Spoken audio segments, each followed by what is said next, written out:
دوستو، مسجد ایک ایسا مقام ہے جو سب سے زیادہ عزت اور تکریم والا ہے، کیونکہ یہ وہ جگہ ہے جہاں انسان اپنے رب کے سامنے سجدہ ریز ہوتا ہے، اپنے رب کے سامنے اپنی پریشانی بیان کرتا ہے، اور وہ مالک دن میں 5 بار اس انسان کو پکارتا ہے کہ اے غافل انسان، اپنے رب کی طرف واپس لوٹ آ، وہی تیرے حال پر کرم کرنے والا ہے، اور وہی تیری مشکلات کو دور کرنے والا ہے اور آسان کر دینے والا ہے۔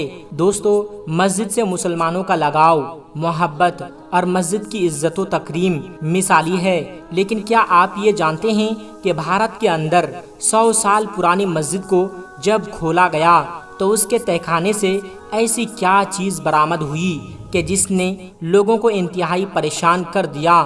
آج کی اس ویڈیو میں ہم آپ کو تفصیل کے ساتھ بتائیں گے، لہٰذا اس ویڈیو کو آخر تک ضرور دیکھتے رہیے گا۔ دوستو، لفظ مسجد سجدے سے نکلا ہوا ہے۔ سجدہ یعنی اللہ تبارک و تعالیٰ کے سامنے اپنی پیشانی کو زمین پر رکھنا اور اس بات کا اقرار کرنا کہ اے مالک، تو ہی سب سے بڑا ہے، تو ہی رزق دینے والا ہے، صحت، بیماری، پریشانی، خوشیاں، غرض کے ہر چیز تیری ہی جانب سے ہے، لہٰذا جس جگہ پر سجدہ کیا جائے اسے مسجد کہا جاتا ہے۔ اسلام کی تاریخ جتنی پرانی ہے، مسجد کی تاریخ بھی اتنی ہی پرانی ہے۔ اسلام میں مسجد کو ایک خاص مقام دیا جاتا ہے۔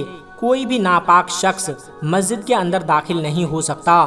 مسجد میں داخل ہونے کے لیے وضو کرنا ہوتا ہے۔ جس شخص نے بھی مسجد میں بیٹھنا ہے وہ وضو کی حالت میں بیٹھے تو اللہ تبارک و تعالیٰ اس کے لیے ثواب کا سلسلہ جاری رکھے گا، اور اس کے ساتھ ساتھ یہ بھی مسنون طریقہ ہے کہ جب بھی کوئی شخص مسجد میں آئے تو وہ وضو کے 2 نفل ادا کرے اور مسجد میں آنے کے 2 نفل ادا کرے، جس سے اللہ تبارک و تعالیٰ اس شخص کی بخشش کا سامان پیدا کر دیتا ہے۔ دوستو، پرانی مسجد تاریخ کی کئی کتابوں میں ملتی ہے۔ ان مسجد کے اندر سے کئی ایسی چیزیں برآمد ہوئی ہیں جس میں قرآن کریم کے پرانے نسخے، اولیاء اللہ کے استعمال شدہ اشیاء، جائے نماز، ان کے کپڑے، ان کے استعمال میں رہنے والی دیگر اشیاء بھی ملی جنہیں لوگ محفوظ کر لیا۔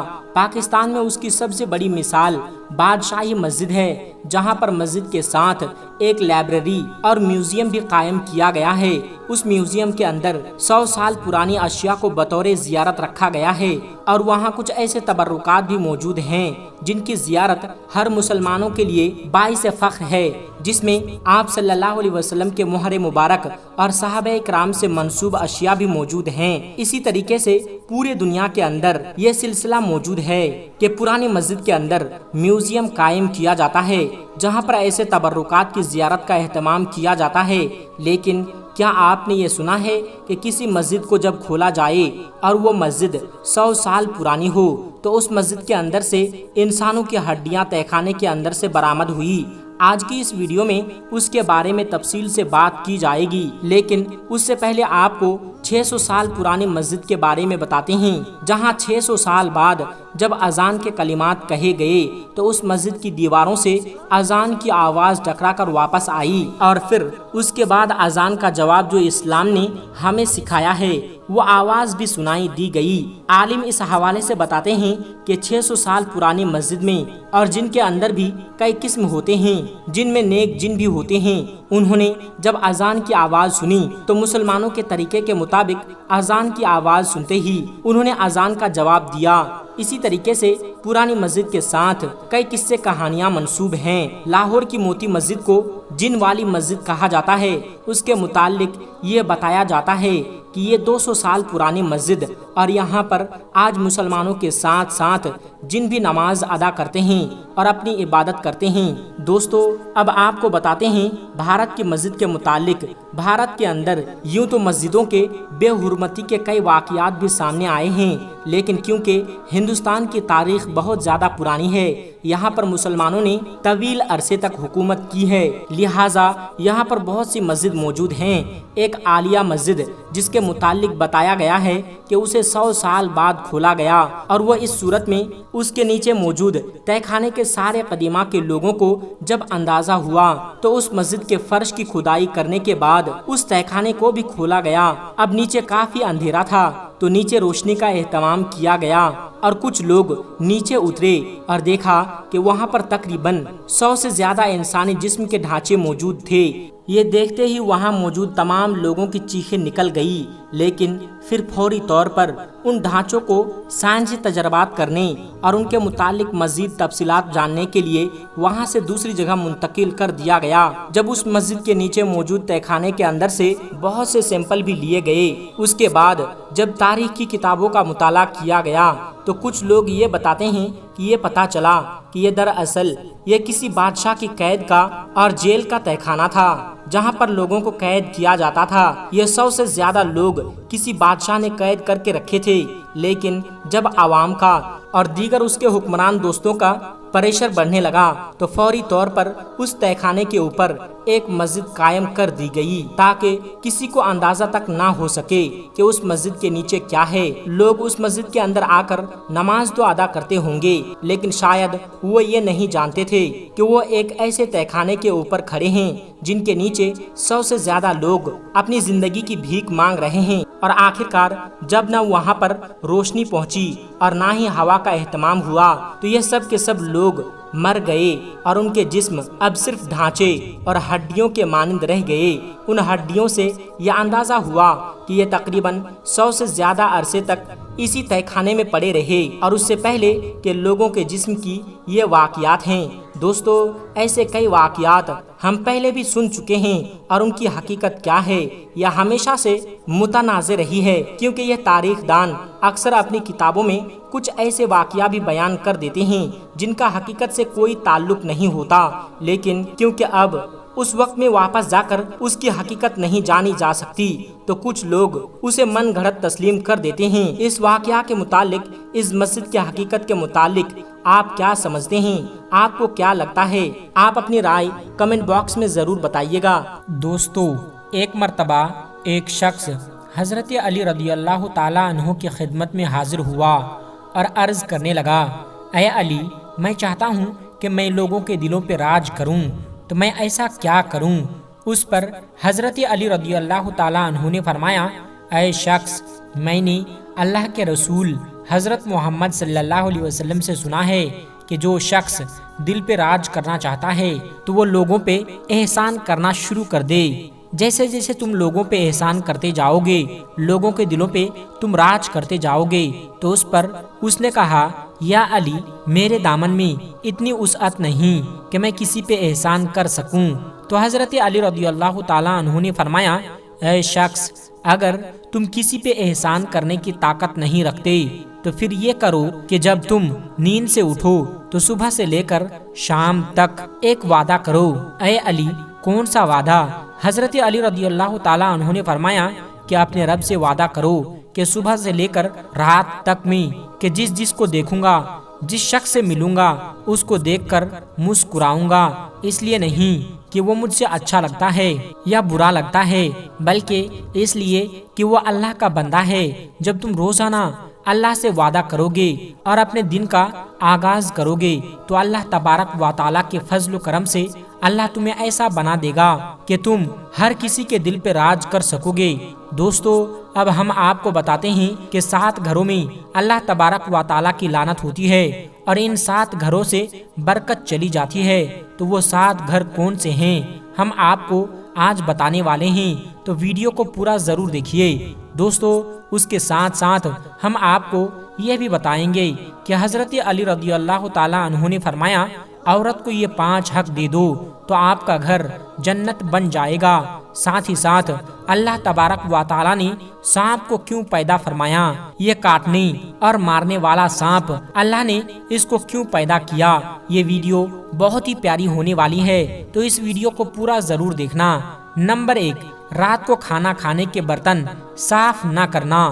دوستو، گھروں میں اکثر یہ بات دھیان نہیں دی جاتی ہے کہ رات کے جو برتن ہوتے ہیں وہ ایسے ہی بنا دھوئے رکھ دیے جاتے ہیں اور کہتے ہیں کہ صبح کو دھو لیں گے، حالانکہ ایسا کرنے سے گھر کی برکت چلی جاتی ہے اور اللہ تبارک و تعالیٰ کی لعنت آتی ہے۔ نمبر 2، جنابت کی حالت میں کھانا کھانے سے۔ دوستو، ناپاکی کی حالت میں کھانا کھانے سے گھر میں بے برکتی آتی ہے۔ ناپاکی کی حالت میں اس وقت کھانا کھا سکتے ہیں جب سحری کا وقت ختم ہونے والا ہو۔ جن گھروں میں لوگ ناپاکی کی حالت میں کھانا کھاتے ہیں تو ایسے گھروں میں بھی برکت نہیں ہوتی۔ نمبر 3، ماں باپ کا ادب نہ کرنے سے۔ دوستو، والدین کا ادب، جس گھر میں بدتمیزی کی جاتی ہے تو ایسے گھروں میں بھی اللہ کی لعنت ہوتی ہے اور ایسے گھر میں برکت نہیں ہوتی۔ نمبر 4، کھڑے ہو کر پیشاب کرنے سے۔ دوستو، جو لوگ کھڑے ہو کر پیشاب کرتے ہیں ان کے گھر سے برکت چلی جاتی ہے، تنگ دستی آ جاتی ہے، اس لیے کھڑے ہو کر پیشاب نہیں کرنا چاہیے۔ نمبر 5، گھر کے جالوں کو صاف نہیں کرنے سے۔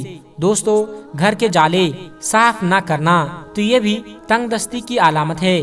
بعض لوگ مکڑی وغیرہ کے جالے اس لیے صاف نہیں کرتے، کہتے ہیں کہ مکڑی کو نہیں مارنا چاہیے، تو ایسا کچھ نہیں ہے، مکڑی کو مار سکتے ہیں اور اس کے جالوں کو صاف کرنا چاہیے۔ نمبر 6، فجر کی نماز پڑھ کر فوراً سو جانے سے۔ دوستو، جو لوگ فجر کی نماز پڑھ کر سو جاتے ہیں تو ان کے گھر میں بھی برکت نہیں ہوتی۔ اب آپ ذرا خود سوچیں کہ فجر کی نماز پڑھ کر سو جانے سے برکت ختم ہو جاتی ہے، تو جو لوگ فجر کی نمازیں نہیں پڑھتے تو ان کے گھر میں بھلا خیر و برکت کیسے ہوتی ہے؟ تو فجر کی نماز ضرور پڑھنا چاہیے، فجر ہی کیا 5 وقت کی نماز کی پابندی ضرور کرنا چاہیے۔ نمبر 7، 40 دن سے زیادہ زیر ناف کے بال نکالنے سے۔ دوستو، غیر ضروری بال اور ناخن کو نکالنا چاہیے، یہ نہیں کیا تو اس سے گھر میں تنگ دستی آتی ہے۔ دوستو، اس کے علاوہ ہم آپ کو بتاتے ہیں کہ حضرت علی رضی اللہ تعالی عنہ نے فرمایا، عورت کو یہ 5 حق دے دو تو آپ کا گھر جنت بن جائے گا۔ تو وہ 5 حق کون سے ہیں؟ اب دھیان سے سنیں۔ حضرت علی رضی اللہ تعالی عنہ کی خدمت میں ایک شخص آیا اور آ کر عرض کرنے لگا، یا علی، کیا آنے والے وقت میں گھر کی بے سکونی، بربادی اور انسان کی سب سے بڑی مصیبت کا سبب کیا ہوگا؟ تو حضرت علی رضی اللہ تعالیٰ عنہ نے فرمایا، اے شخص، کیا آنے والے وقت میں انسان کی بربادی، بے سکونی اور سب سے بڑی مصیبت کا سبب عورت کی بغاوت ہوگی؟ تو اس نے کہا، یا علی، عورت کی بغاوت کیوں ہوگی؟ تو حضرت علی نے فرمایا کہ عورت کی بغاوت اس لیے ہوگی کیونکہ مرد عورت کے حق پامال کرنے لگیں گے، اپنی بیویوں کو غلام سمجھنے لگیں گے اور اس کو بے عزت کرنے لگیں گے، اور یوں انسان اپنے ہی ہاتھوں سے اپنے سکون کو تدفین کرنے لگے گا۔ اس شخص نے دست ادب کو جوڑ کر یہ عرض کیا کہ یا علی، عورت کے کون کون سے حق مرد پر واجب ہے؟ تو حضرت علی رضی اللہ تعالیٰ عنہ نے فرمایا، پہلا حق کہ مرد جب بھی اپنی بیوی سے بات کرے اخلاق کے ساتھ بات کرے اور اس کی عزت کرے، اس سے پیار کرے اور کبھی بھی کسی کے سامنے اسے بے عزت نہ کرے۔ جو بات اسے سمجھانا چاہے وہ پیار سے اکیلے میں سمجھائے، کیونکہ اصلاح اکیلے میں کی جاتی ہے، دوسروں کے سامنے کی جائے تو وہ اصلاح نہیں بلکہ انسان کو بغاوت کی طرف مائل کر دیتی ہے۔ دوسرا حق، اللہ نے عورت کو احساسات کی مٹی سے بنایا ہے، اس لیے وہ ہر پل کسی نہ کسی احساس کی زد میں رہتی ہے۔ مردوں کو چاہیے کہ اپنی بیوی کے چھوٹے چھوٹے کاموں پہ شکریہ ادا کرتا رہے، اس کے چھوٹے چھوٹے اچھے کاموں کی تعریف کرتا رہے، بار بار اپنی محبت اور سچائی کا اظہار کیا جائے تاکہ عورت کے احساسات اپنے مرد کی طرف مائل ہوں، کسی غیر مرد کی طرف نہیں۔ تیسرا حق، مردوں کو چاہیے کہ گھر کے کاموں میں اپنے عورت پر رحم کرے، اس کا ساتھ دے، اس کا ہاتھ بٹائے۔ چوتھا حق، اپنی بیوی کا کبھی بھی مذاق نہ اڑائے، جو باتیں اسے نہ آتی ہو تو اسے اس کی تعلیم دے، اس طرح سے اسے تعلیم دے کہ کبھی بھی اس کو احساس کمتری محسوس نہ ہو۔ اور پانچواں حق، اپنی عورت کا خیال رکھے اور اس کا احساس کرے اور ہر ضروریات زندگی جو عورت اپنے لیے چاہتی ہے وہ پورا کرنے کی کوشش کرتا رہے۔ اے شخص، یاد رکھنا، جب مرد یہ 5 حق پورے کرے گا تو عورت کبھی بھی غافل نہیں ہوگی۔ تو دوستو، عورت کے 5 حق ہوتے ہیں جو اگر اسے دے دیا جائے تو آپ کا گھر جنت بن جائے گا۔ دوستو، اب ہم آپ کو بتاتے ہیں کہ حضرت علی نے فرمایا، اللہ نے سانپ کو کیوں پیدا کیا؟ یہ کاٹنے اور مارنے والا، نقصان پہنچانے والا سانپ، اس کو اللہ نے آخر کیوں پیدا کیا؟ حضرت علی کی خدمت میں ایک شخص آیا اور کہنے لگا، یا علی، آپ علم کے گھر کا دروازہ ہے اور آپ کہتے ہیں کہ اللہ نے ہر کسی چیز کو کسی نہ کسی مقصد کے لیے پیدا کیا ہے، اس میں انسان کا فائدہ ہوتا ہے، لیکن آپ مجھے یہ بتائیے کہ یہ کاٹنے اور مارنے والا سانپ جو جگہ جگہ رینگتا پھرتا ہے، اس سے بھلا کیا فائدہ ہوتا ہے؟ اللہ نے اس کو کیوں پیدا کیا؟ تو امام علی رضی اللہ تعالیٰ عنہ نے فرمایا، اللہ اپنی بنائی ہوئی ہر چیز سے پیار کرتا ہے، افسوس تو یہ ہے کہ اللہ کتنا کریم ہے، انسان اتنا ہی اس کے کرم سے نوافق ہے۔ اے شخص، اللہ نے سانپ کے منہ میں زہر اس لیے رکھا تاکہ سانپ زور سے پھونک مارے، اور اس ہوا کی بدولت اور فضا میں جتنی ایسی بیماریاں ہوتی ہے جو انسان کے لیے نقصان دہ ہوتی ہے تو وہ تمام بیماریاں ختم ہو جاتی ہے۔ اے شخص، یاد رکھنا، انسان کے وجود میں ایسی بیماریاں ہوتی ہے جن کا علاج اللہ تبارک و تعالی نے سانپ کے زہر میں رکھا ہے۔ افسوس تو یہ ہے کہ انسان تو صرف وہی جانتا ہے جو وہ جاننا چاہتا ہے۔ دوستو، آج کی ویڈیو میں بس اتنا ہی، ملتے ہیں ایک پھر نئی ویڈیو کے ساتھ۔ السلام علیکم ورحمۃ اللہ وبرکاتہ۔